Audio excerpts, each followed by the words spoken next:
Evangelho segundo São Marcos, capítulo 3.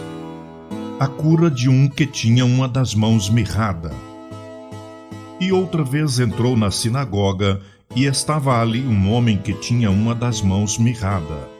E estavam observando-o se curaria no sábado, para o acusarem.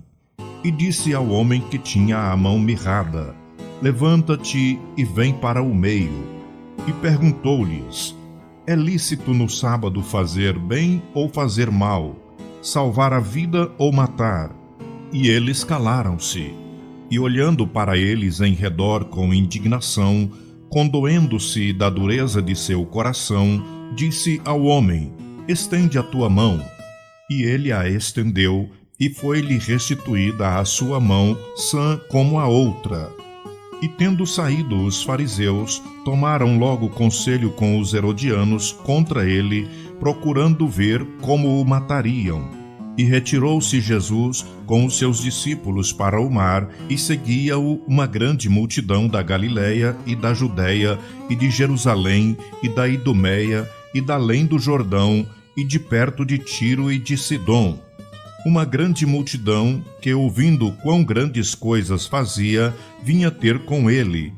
E ele disse aos seus discípulos que lhe tivessem sempre pronto um barquinho junto dele, por causa da multidão, para que o não apertasse, porque tinha curado a muitos, de tal maneira que todos quantos tinham algum mal se arrojavam sobre ele para lhe tocarem. E os espíritos imundos, vendo-o, prostravam-se diante dele e clamavam, dizendo: Tu és o Filho de Deus. E ele os ameaçava muito, para que não o manifestassem. A eleição dos 12. E subiu ao monte, e chamou para si os que ele quis, e vieram a ele.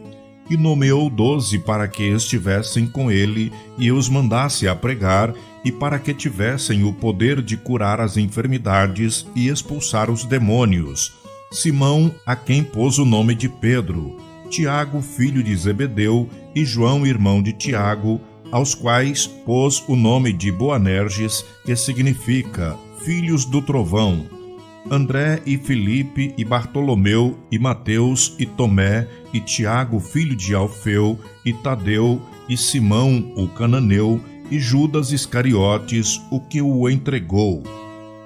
A blasfêmia dos escribas. E foram para uma casa, e afluíram outra vez a multidão, de tal maneira que sequer podiam comer pão. E quando os seus ouviram isto, saíram para o prender, porque diziam: Está fora de si. E os escribas, que tinham descido de Jerusalém, diziam: Tem Beelzebu, e pelo príncipe dos demônios expulsa os demônios. E chamando-os a si, disse-lhes por parábolas: Como pode Satanás expulsar Satanás? Pois se um reino se dividir contra si mesmo, tal reino não pode subsistir. Pois se uma casa se dividir contra si mesma, tal casa não pode subsistir. Pois se Satanás se levantar contra si mesmo e for dividido, não pode subsistir. Antes tem fim. Ninguém pode roubar os bens do valente, entrando-lhe em sua casa, se primeiro não manietar o valente, e então roubará a sua casa. Na verdade vos digo que todos os pecados serão perdoados aos filhos dos homens, e toda sorte de blasfêmias com que blasfemarem. Qualquer, porém, que blasfemar contra o Espírito Santo nunca obterá perdão, mas será réu do eterno juízo. Porque diziam: Tem espírito imundo. A família de Jesus. Chegaram então seus irmãos e sua mãe, e, estando de fora, mandaram-no chamar.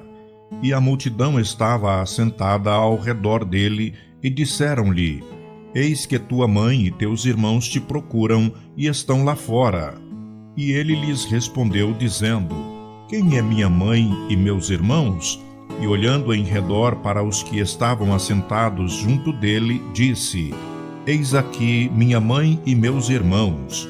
Portanto, qualquer que fizer a vontade de Deus, esse é meu irmão e minha irmã e minha mãe. Evangelho segundo São Marcos, capítulo 4. A parábola do semeador. E outra vez começou a ensinar junto ao mar, e ajuntou-se a ele grande multidão, de sorte que ele entrou e assentou-se num barco sobre o mar. E toda a multidão estava em terra junto ao mar. E ensinava-lhes muitas coisas por parábolas, e lhes dizia na sua doutrina: Ouvi, eis que saiu o semeador a semear, e aconteceu que, semeando ele, uma parte da semente caiu junto ao caminho, e vieram as aves dos céus e a comeram. E outra parte caiu sobre pedregais, onde não havia muita terra, e nasceu logo, porque não tinha terra profunda. Mas saindo o sol, queimou-se, e porque não tinha raiz, secou-se. E outra caiu entre espinhos, e crescendo os espinhos a sufocaram, e não deu fruto. E outra caiu em boa terra, e deu fruto que vingou e cresceu. E um produziu 30, outro 60, e outro 100. E disse-lhes: Quem tem ouvidos para ouvir, ouça. E quando se achou só, os que estavam junto dele com os 12 interrogaram-no acerca da parábola.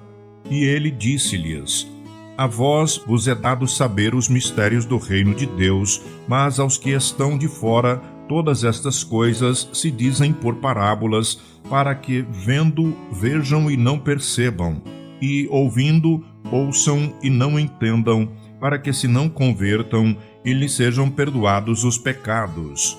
E disse-lhes: Não percebeis esta parábola?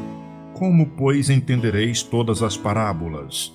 O que semeia, semeia a palavra, e os que estão junto ao caminho são aqueles a quem a palavra é semeada. Mas, tendo a eles ouvido, vem logo Satanás e tira a palavra que foi semeada nos seus corações. E da mesma sorte, os que recebem a semente sobre pedregais, os quais, ouvindo a palavra, logo com prazer a recebem, mas não têm raiz em si mesmos, antes são temporãos. Depois, sobrevindo tribulação ou perseguição por causa da palavra, logo se escandalizam. E outros são os que recebem a semente entre espinhos, os quais ouvem a palavra, mas os cuidados deste mundo e os enganos das riquezas e as ambições de outras coisas, entrando, sufocam a palavra e fica infrutífera. E os que recebem a semente em boa terra são os que ouvem a palavra e a recebem e dão fruto, um a 30, outro a 60 e outro a 100 por um. A parábola da candeia. E disse-lhes: Vem porventura a candeia para se meter debaixo do alqueire ou debaixo da cama? Não vem antes para se colocar no velador? Porque nada há encoberto que não haja de ser manifesto, e nada se faz para ficar oculto, mas para ser descoberto. Se alguém tem ouvidos para ouvir, ouça. E disse-lhes: Atendei ao que ides ouvir. Com a medida com que medirdes, vos medirão a vós, e ser-vos-á ainda acrescentada. Porque ao que tem, ser-lhe-á dado, e ao que não tem, até o que tem lhe será tirado. A parábola da semente. E dizia: O reino de Deus é assim, como se um homem lançasse semente à terra, e dormisse, e se levantasse de noite ou de dia, e a semente brotasse e crescesse, não sabendo ele como. Porque a terra por si mesma frutifica, primeiro a erva, depois a espiga, e por último o grão cheio na espiga. E quando já o fruto se mostra, mete-lhe logo a foice, porque está chegada a ceifa. A parábola do grão de mostarda. E dizia: A que assemelharemos o reino de Deus? Ou com que parábola o representaremos? é como um grão de mostarda que, quando se semeia na terra, é a menor de todas as sementes que há na terra. Mas, tendo sido semeado, cresce e faz-se a maior de todas as hortaliças e cria grandes ramos, de tal maneira que as aves dos céus podem aninhar-se debaixo da sua sombra. E com muitas parábolas, tais lhe dirigia a palavra, segundo o que podiam compreender. E sem parábolas nunca lhes falava, porém tudo declarava em particular aos seus discípulos. Jesus acalma a tempestade. E naquele dia, sendo já tarde, disse-lhes: passemos para a outra banda. E eles, deixando a multidão, o levaram consigo, assim como estava no barco. E havia também com ele outros barquinhos. E levantou-se grande temporal de vento, e subiam as ondas por cima do barco, de maneira que já se enchia. E ele estava na polpa, dormindo sobre uma almofada. E despertaram-no, dizendo-lhe: Mestre, não se te dá que pereçamos? E ele, despertando, repreendeu o vento e disse ao mar: Cala-te, aquieta-te. E o vento se aquietou, e houve grande bonança. E disse-lhes: Por que sois tão tímidos? Ainda não tendes fé? E sentiram um grande temor, e diziam uns aos outros: Mas quem é este, que até o vento e o mar lhe obedecem?